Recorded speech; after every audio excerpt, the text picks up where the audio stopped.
This indicates that the excess revenue collected in the last 2 financial years from personal income tax compared to the average buoyancy pre-2016-17 amounts to a total of about 90,000 crores, and the same can be attributed to the strong anti-evasion measures taken by the government. Similarly, there have been huge increase in the number of returns filed by taxpayers. In financial year 2016-17, 85.51 lakhs new taxpayers filed their returns of income as against 66.26 lakhs in the immediately preceding year. By including all fillers as well as persons who did not file returns, the department has 44.72 lakh returns for assessment year 2017-18 from individual, HUF and firms with a meager average turnover of 17.97 lakhs and an average tax payment of rupees 7,000 only. The tax compliance behavior of professionals is no better.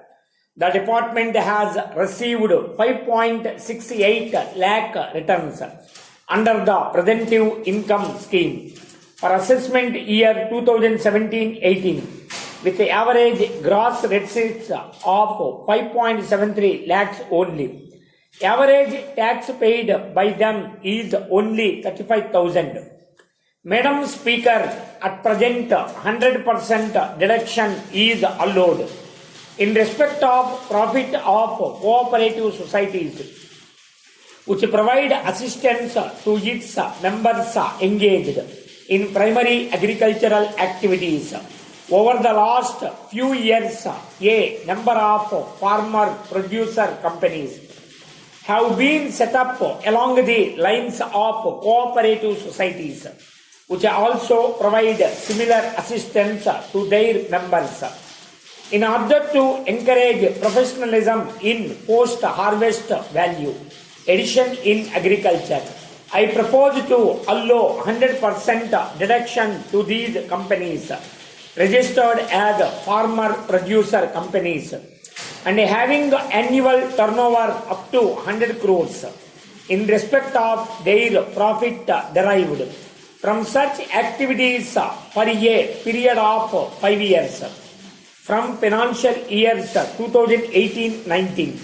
This measure will encourage Operation Greens mission announced by me earlier, and it will give to boost a Sampada Yojana. Currently, a deduction of 30% is allowed in addition to normal deduction of 100% in respect of emoluments paid to eligible new employees who have been employed for a minimum period of 240 days during the year under section 80 JJAA of the Income Tax Act. However, the minimum period of employment is relaxed to 150 days in the case of apparel industry. In order to encourage creation of new employment, I propose to extend this relaxation to footwear and leather industry.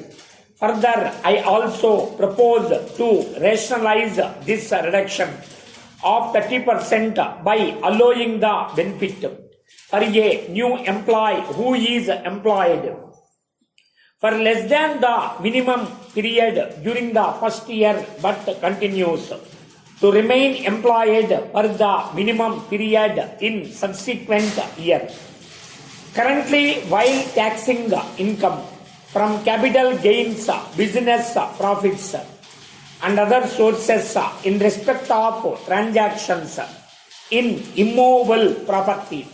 The consideration or circle rate value, whichever is higher, is adopted and the difference is counted as income both in the hands of the purchaser and seller. Sometimes this variation can occur in respect of different properties in the same area because of a variety of factors, including the shape of the plot and location. In order to minimize hardship in real estate transaction, I propose to provide that no adjustment shall be made in a case where the circle rate value doesn't exceed 5% of the consideration. In the Union Budget 2017, I had announced the reduction of corporate tax rate to 25% of companies whose turnover was less than 50 crore in financial year 2015-16. This benefited 96% of the total companies. Filing tax returns towards fulfillment of my promise to reduce corporate tax rate in a phased manner, I now propose to extend the benefit of this reduced rate of 25% also to companies who have reported turnover up to 250 crore in the financial year 2016-17.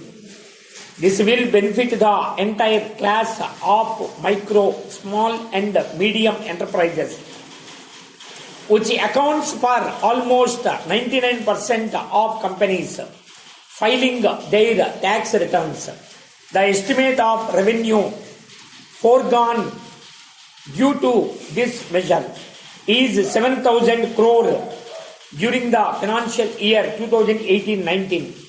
After this, out of about 7 lakh companies filing returns, about 7,000 companies which file returns of income and whose turnover is about 250 crores will remain in 30% slab.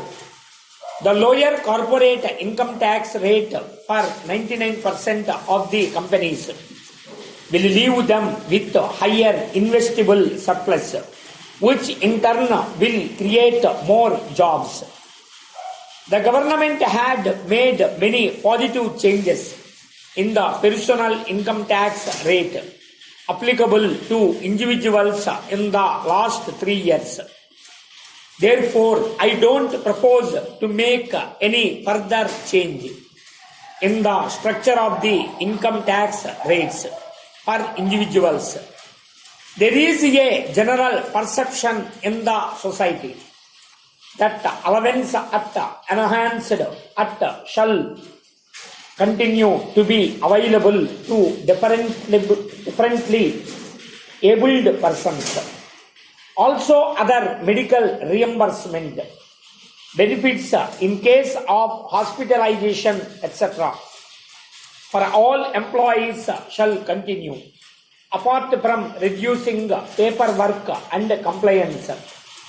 This will help middle class employees even more in terms of reduction in their tax liability. This decision to allow standard deduction shall significantly benefit the pensioners also, who normally don't enjoy any allowance on account of transport and medical expenses. The revenue cost of this decision is approximately 8,000 crores. The total number of salaried employees and pensioners who will benefit from this decision is around 2.5 crores. A little with dignity is a right of every individual, in general more so for the senior citizens, to care of those who cared for us is one of the highest honors.